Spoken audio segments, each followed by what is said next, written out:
How to follow someone on Phantom Wallet.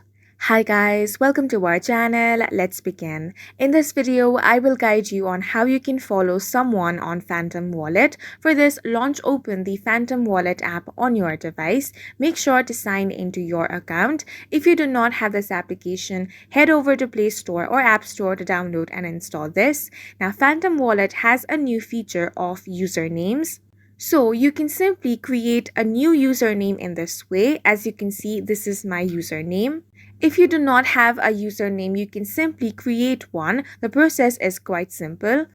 Now, after usernames are created, you are able to follow them on Phantom. So if you want to follow someone on Phantom, all you want to do is tap on the search icon at the top right corner of your screen.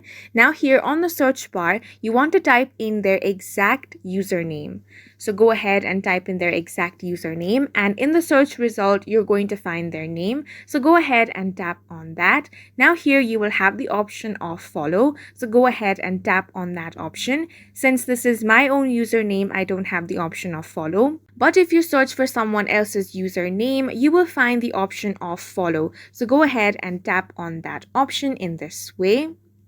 And with these simple steps, you are able to follow someone on Phantom Wallet, and that's it for this video. If you found it helpful, please make sure to hit the like button and subscribe for more videos like this.